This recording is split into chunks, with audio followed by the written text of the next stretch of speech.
Welcome, everybody, to the SoxProspects.com podcast, the web's number one source for information on the Boston Red Sox from top to bottom, from Fort Myers to Worcester, across the Pike to Fenway, and all stops in between. Thank you for listening. My name is Chris Hatfield. I am the executive editor of Sox Prospects. I am joined, as always, by our director of scouting, Ian Kundle. Ian, night one of the draft is in the books, and, well, let's just jump right into it. Before we hit our preliminary stuff, I think it was a good one. Where are you standing on the on night one of the draft 2023 for the Red Sox? I think it was a surprising night.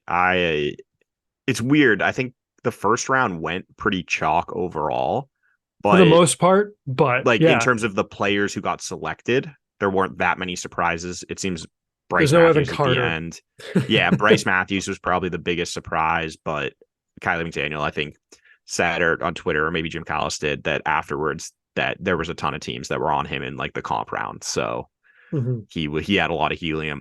But I think the big surprise was who fell to the Red Sox, which is, I feel like they've had that happen to them a few times in the middle of the first round. It wasn't quite to I was just about to say, it wasn't quite to the same level as Jay Groom, but it felt like a Jay Groom pick of like, it came out of nowhere that Kyle Teal was there at 14. Well, I mean, we also should say they definitely got sniped. They were going to take Matt Shaw, but then the Cubs took him right before them. I think Eric Longenhagen have said it, and then I think a couple other people have too, that was going to be their pick, and obviously they were heavily connected to him. Whereas Teel I don't think he was mocked to them once. He wasn't. I don't think he got outside of the top 10 really in any mock. I think I saw him at 11. Maybe. One. Yeah. It just seems like he was never going to be there for them. And they even said, actually, Devin Pearson said they did not think that Teel was going to be there at 14. I know I was surprised, and I'm sure the Red Sox, it sounds like the Red Sox were surprised that archetype of player was available at 14. And it's a really, interesting infusion of talent at a position I don't think they maybe were, looking at that early on.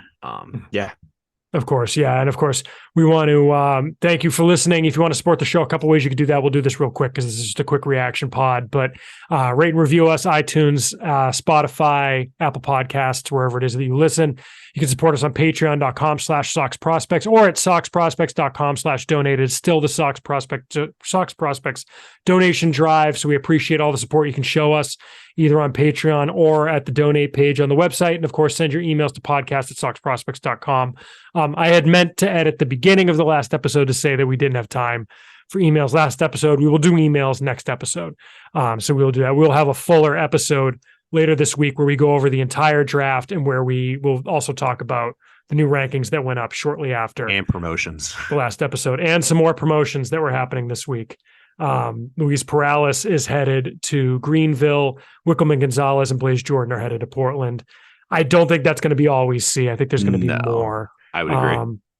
It's very interesting. I have some thoughts. We'll probably throw those in the next episode. I want to see if they come out between now and then. Yeah, let's focus on the draft tonight because I think there's a lot to talk about with these two there picks. Really is. There's a lot more than I'll be honest. There's a lot more to talk about than I was expecting. If they took Matt Shaw, I feel like this would have been pretty quick. Like whatever, Matt Shaw is interesting. He can really hit. But there's not a lot to say.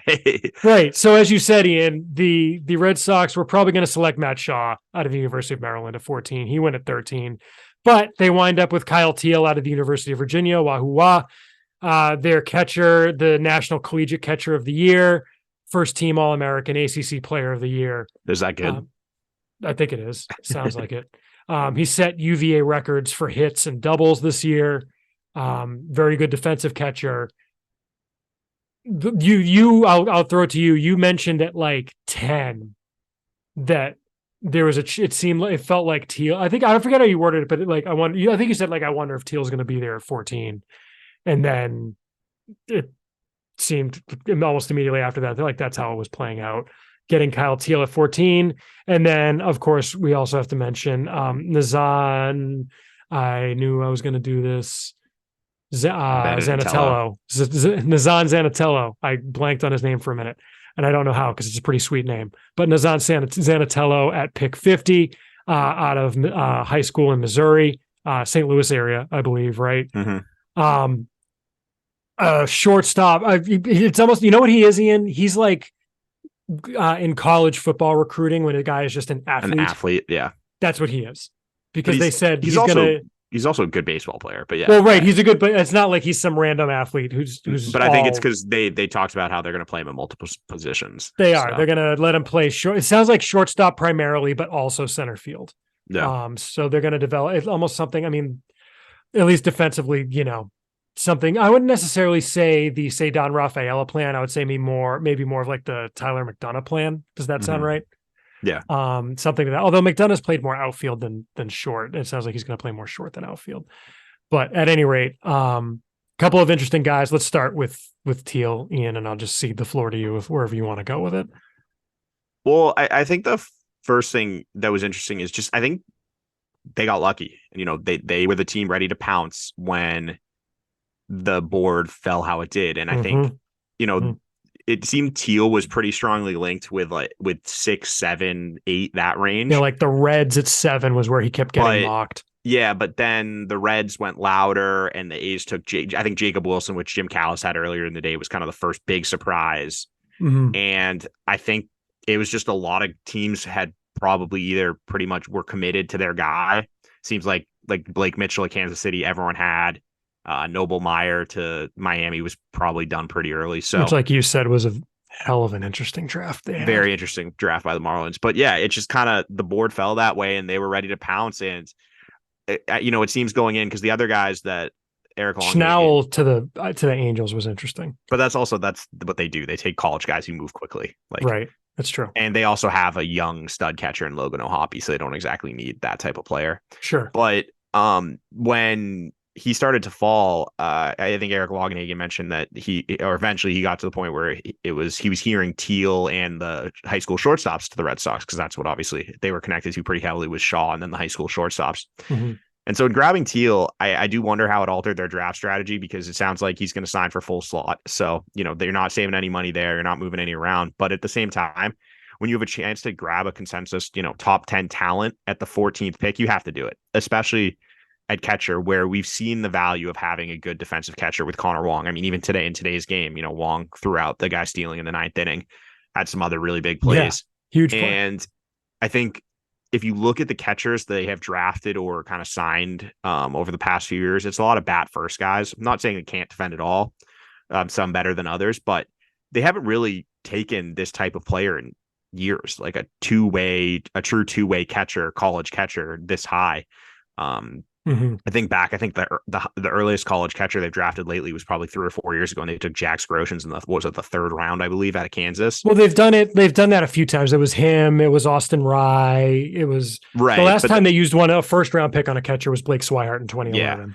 And I think the thing that excites me about Teel is that there's a pretty high floor here. Like, he can really defend. On the ESPN broadcast, which I thought was actually really good tonight, they had an interesting note that his framing was among the best of all. I think it might have been the best of all the college catchers. And so he can frame. He's really athletic, which is encouraging. And it seems like that might be an archetype of player that Chaim Bloom and co like to target. Because if you look at Connor Wong's another kind of elite athlete in the sense of being a catcher and being that athletic. So Teel, someone who he played outfield as a freshman. I know his college coach, and I think Mike Monaco, who had some really cool notes on Teel, if you're interested, on his Twitter, from when he was announcing the UVA games this year, mentioned that his coach thinks he could handle second base or third base even. Yeah. So we're talking about to Craig Biggio as a guy who came up as a catcher, but he's not athletic. I think the one knock on him is he's not that big. He's, for a catcher, he's 6'1", 190. It's kind of a slighter frame for a catcher. So maybe there are some questions about can you handle, 140, 130 games behind the plate, but no team is playing a guy that often, really. Well, that, and he's caught every game for UVA the last 2 years. Yeah, he stayed healthy. He stayed healthy. He hit the whole time, and he even made that point himself. And if I could just interject one point here, because someone on Twitter asked me if Blake Swihart was a good comp, because he's a athletic catcher who can play multiple positions. It's well, that's not what the point is. His coach isn't saying he will come up and play multiple positions. Brian O'Connor is saying he's athletic enough that he could also play second base, right? He's not saying that he's going to come up and be like Austin Barnes. Right. Yeah. What you're hoping here is that Teel, and I think there is the upside to develop into an everyday catcher. Exactly. It would probably be glove first, but there's also he can hit a little bit. I believe I don't know if you have the stats up this year, but he raked at UVA this year, which was nice to see because he was pretty inconsistent his sophomore year. I think he only hit 272 as a sophomore, but this year I want to say he hit well over 300, including he had some pretty big moments, like he had a grand slam in the College World Series, or it might have been to get them to Omaha. I can't remember exactly when it was, but he's got a pretty violent swing. He's got some bat speed. He does that fun Jose Ramirez trait where his helmet pops off all the time, which is a fun little note with him. And I think the swing is interesting. I was talking to a scout during the draft about it, and he watched some video and was like, it's pretty unique. There's a lot of pre-pitch hand movement. There's a slight little hitch in there, but it worked for him this year. And it seems, reading around what the draft experts say, that there are some that think he can hit. There are others that are kind of more questionable on it. But, if he hits the bar for hitting with him is going to be pretty low given his defensive profile. And I think that you don't ever draft for need, but it almost worked out in a way that they got a position they really could use because they do have a lot of volume at catcher, but I'm not sure a lot of those guys are catchers long term. No, I mean, it's Nathan Hickey who has had all of the problems throwing out base stealers this year, right? And after that, it's like Brooks Brannon, who's way low really on the ladder, far away, unclear if he can stick at catcher. Yohan Fran Garcia has a really good even arm. Further away. The catching we'll have to see. So far so good, but he might get too big for catcher, and he's hit is going to be his calling card anyway. Also, so I think that I have those numbers up, by the way. He hit 407, 475 on base, 655 slugging. Yeah, so he raked this year. And 105 hits in 65 games. Good approach. Doesn't seem like he strikes out too much. 36 Ks in 258 at bats to 32 walks. So almost as many walks as strikeouts. He had more walks than strikeouts last year. Although he had kind of a down year last year. He hit better as a freshman when he was a first team. I think it was 276 last year, right? Yeah, 276. I mean, he got on base and he hit for power, but he definitely hit better as a freshman. He hit 335 as a freshman. So and I think another interesting thing about Teel is it goes back to some of the older areas the Red Sox have targeted. He's a Cape League guy. He's a Team USA guy. So those are obviously two of the kind of areas Mike's highlighted in his great draft previews, talking about the type of player the Red Sox like to go after. And it is pretty interesting, though, that he actually struggled in the Cape League a decent amount. He was only there for like a week. Yeah, so he said, because someone asked him on his availability about what playing on the Cape was like, because that's easy for a Boston area newspaper, right? Like we're gonna ask him about playing on the Cape League, and he was like, "Yeah, I was only there for a week." So I wonder if it's because he was doing Team USA. But maybe that's true. Yeah, I don't know if it was that, or if he was a replacement player or what. No, because Team USA was the year before. He played for Team USA in 2021. I don't know if he did in 22. I don't know. It says last summer in the stuff I'm looking at. So okay, so maybe he did for both. But regardless, I really like the pick, and it's an exciting talent to add to the system. I will say, if you had told me that I would be talking about where we're going to go into in second ranking this person, I would have guessed the first round pick would have been lower than that. I think Teel is probably the only option who would have been ranked this highly initially. Well, I mean, it's I mean, we say that, but it's also like within reason, obviously. Like if right. But like, I mean, if Teel, who was getting mocked at 7, fell, then like, why couldn't like a Rhett Lauder who went at what? I mean, I would have had Rhett Lauder in the same spot, but I was just thinking of the people they were mocked to.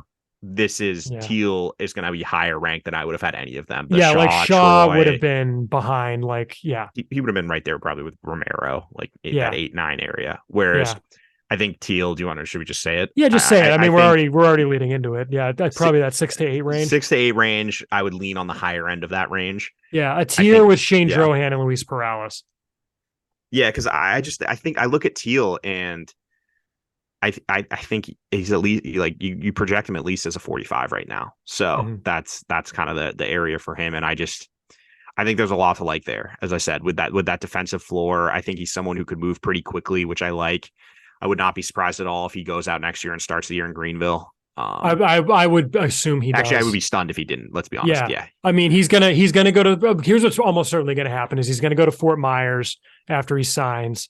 Yep. He'll be down there for a week of like working out, a week of games, and then go to Salem for a month or whatever it is. I'll be honest, I wouldn't be surprised if he ended this year in Greenville because they're in the playoffs already. Oh, that's And true. if they want him to keep playing, Because they also don't really have any catcher that's going to stop him from moving up no. either. And so if they're going to be in the that's a good playoffs, I point. bet he ends the season in Greenville this year and starts there next year. Yeah.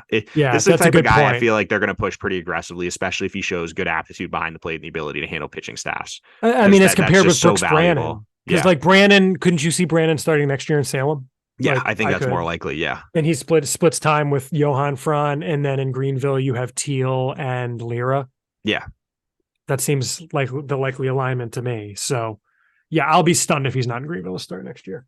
Yeah. So I think it's all in all, I would, if I was doing grades, I would give it a very high mark because I think Yes. it's a really fun pick. And if you were doing unexpected. grades, you would punt on giving the actual grade. Well, yeah, of course.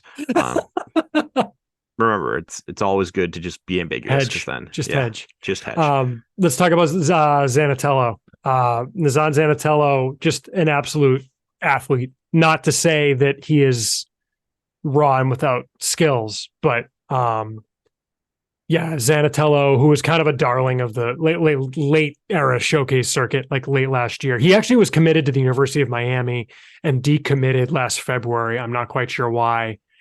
So he reopened his recruitment and then like went out and was great at the MLB Showcase Series, great at like the World Wood Bat Championships, wound up committing to Arkansas. Did really well at the MLB Draft Combine recently.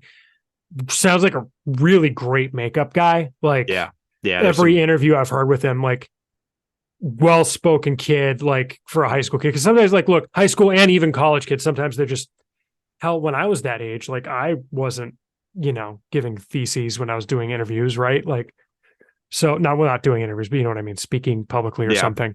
So just, really thoughtful kid, drip god, like has all of the drip. My God. He was looking good at the draft. He was at the draft tonight. He was invited by MLB. And you could tell why. Just a kid that they want to get out there and showcase as just he was a really good interview. Great interview. Yeah. Terrific kid. It was tough. Like Kyle Teal, great interview. I was glad to get to talk to him during the media availability. Really wish there was media availability for this kid. Well, he probably did it out at the combine with the guy, or at the draft with the guy. Well, he was at the combine and they interviewed him on the MLB Network. Oh, did they? Feed, and he was. But great. I was just saying, like, I think he probably talked to like Alex and Pete and whoever's out at the draft there. He might have. Yeah. I mean, he was definitely on with who was it? Xavier Scruggs. Yeah. Who does MLB Network. He was on with him and he just was terrific, but just freak athlete. Would you say is like a 42-inch vertical? Yeah, they showed. I saw a video. 6'3", 60. There's a video of him. Yeah, 42-inch vertical, 6'3", 60. It's interesting actually. His run times in games seem to vary a little bit, but he's fast, and it's a lot of projection here. This is a raw tools play, but there's like potential for 5 tools. Right now he's listed like 6'2", 6'3", depending on where you look, 90 pounds, 180 pounds, but there's plenty of room. He can definitely fill out. He's got a frame to 20 to 25 pounds of muscle potentially adding there. And when you watch him hit, there's really good bat speed. He really whips the bat through the zone. Like it's a very quiet approach. There's not a lot going on. It's just, he gets his leg up, gets it down, and then he just swings. And he's got really good bat speed, strong, like really strong wrists. He can drive the ball. I think there was on the video he hit like a 450-foot home run that I saw. Nice. And then defensively, he played shortstop, can play some outfield. Good arm. I think they said he was up to 95 off the mound. So strong arm too. There's just a lot to like with this pick. And I think it was a little surprising because I actually honestly thought when they took Teel that they would go pretty safe and maybe take a college guy who they could go under slot here. But I thought they would go under slot too. Based on the fact that it seems like the Nationals who picked at 40 were also very interested, but he basically said that the Red Sox also being interested raised his floor. It makes me think he's going to get over slot, which is interesting. Yeah. So it's something to keep an eye on with day 2, with their, 3rd to 10th round picks. If they start trying to shave some money there, because if they want to get him up to what the Nationals at 40 could have offered, if they offered him slot, that's $2.14 million. So you need about $400K there. So I'm very interested to see what his bonus is, but I think it's a very interesting pick. It it kind of reminds me a little bit of like what they did last year, like the Anthony Coffey type of player, where high school player, really big tools, might be on the raw side. See how the feel for hit develops in pro ball, but Mhm. I think it's anytime you can add it, I'm very pro adding premium athletes to your system, and they added someone with premium They did. athleticism and potential for 5 tools. Like, sign me up. They did. That's Yeah. I'm swing for the fences. If everything clicks with him, this guy has a lot of potential. And I like that type of player much more so than taking like the safe college guy who, maybe he's a soft 45 at best case. This is the type of guy it might take a while, but if everything clicks, there's significant potential here. Did we mention the report that Teal's probably going to sign for slot? Yeah, I think I mentioned it earlier. That was Kylie. Yeah. Okay. No, So no, if that they're was over slot on Zanetello, Longenhagen. yeah, Longenhagen. Okay.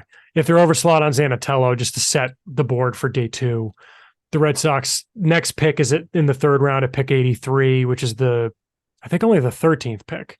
Yeah, it's round. weird. It seems like because there were multiple teams with the same record, it They're like alternates. alternating. It alternates between rounds because they have the 10th pick or 11th pick in the 2nd round, and then they're the 13th pick in the 3rd round. So yeah, it's weird. So yeah, they were obviously 14th in the 1st. So yeah, their next pick is 83. That's 846.8K. And then it drops down. So they pick at 115, 132, 133, and 151. Those bonuses range from 400 to 600K. If they want to take, if they want to find an underslot guy at one of those spots they really like, you could get most of the Zanetello money there and then get the rest of it from like rounds 8 to 10. Yeah, I think there are 2 options. You could just go like in the 5th round, take a senior who's going to sign for 20K. Or the other option is, maybe you take someone you like, kind of like what they did last year with. That's what they're going to do. No. But I'm saying that you could go the other route, is do what you did last year, where you get like Chase Meadroth and Dalton Rogers. Meadroth, who are both guys they like, and with Meadroth they saved about 200K, and with Rogers they saved about 150K.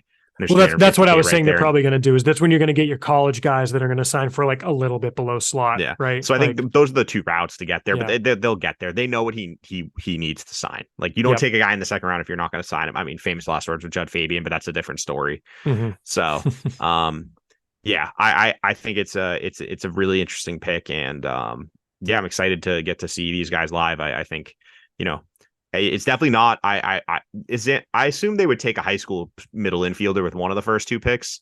But I did not have Teel I'll be honest, was not on my radar at all. I just didn't think there was any chance he'd fall to 14. So, and the thing too with Zanetello is he's a very different high school pick than Nick York or Mikey Romero, who were both hit tool high school kids. Yeah. This is a freak athlete high school pick. This is a great athlete who has really loud tools, good bat speed, hits the ball really hard, can hit the ball really far. It's just a question. You don't even know where he's going to wind up on defense. No, and then it's also how are you going to adjust to MLB pitching, or not MLB, but like professional pitching. Professional pitching, yeah. Because then that's the question. There's some. It is a kind of like with Teel. There's a little bit uniqueness in a swing, and you never know how those guys are going to handle that adjustment, that step up in competition. So rankings, it's going to be exciting. Yeah, rankings. For me, I would have him in like the 16 to 21-ish range. I think that's about right. He belongs kind of like in that range with Yohan Fran Garcia, Edinson Paulinho, a couple of bats there, and then kind of some arms that are either relievers or further away. Elmer Rodriguez, Cruz, Brian Mata. So my initial thought is that, but I will admit I have not thought as deeply into where I'd rank him as I had with Teel. Well, and it's tougher. Teel's a little more straightforward, whereas there's a lot less out there on a high school kid from Missouri, right? Like, and also we have to see him. He could also move a ton pretty quickly based on the reports. It's also hard to get info right now because all the people who saw him are busy for the next few days.